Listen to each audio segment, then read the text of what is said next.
Sulit na sulit.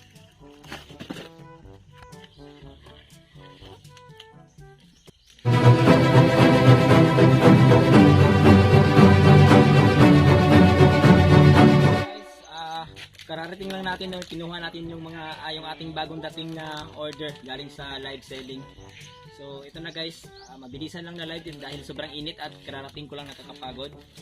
So ito palang order natin guys, itong bagong order natin na ito ay Monstera Albo Sectoral Variegation.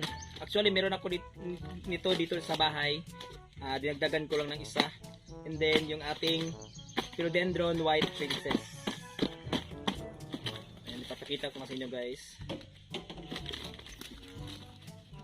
So ayan yung una guys, i-zoom mo.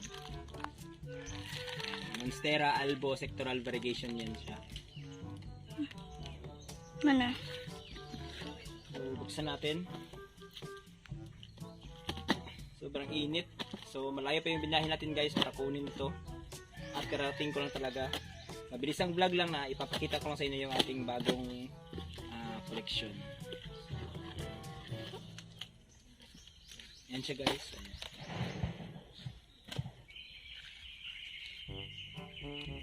Monstera Albo Sectoral Variegation. Yan. So half moon yun guys, half moon ang kanyang variegation, nag half moon. Ayan, half moon din dito. Ayan. Ang ganda guys. Ayan. So meron ako nito, kunin ko lang. So 2 leaves lang siya, 2 leafer lang siya. Ayan. So ito yung bago nating nabili. 4 leaves. Ayan. Ganda ng variegation niya. At meron na siyang isang papalabas na bagong dahon. Ayan guys. Monstera Albo Sectoral Variegation. So buksan pa natin yung isa guys. So yung susunod natin na package guys. Ayan yung ating Philodendron White Princess. So ito yun. Dito ko lang din siya nabili guys. Sa Mindanao lang din. Banga sa Pagkala.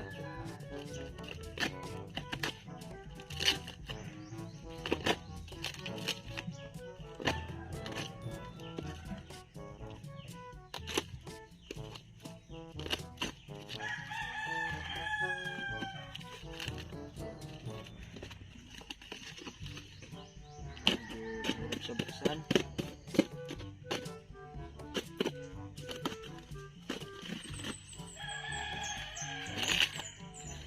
Laki pa rin na guys, oh.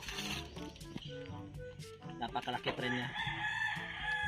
Napakaganda ng kanyang variegation, napakaganda. Premium na premium yung kanyang variegation guys. Sulit na sulit. Philodendron White Princess.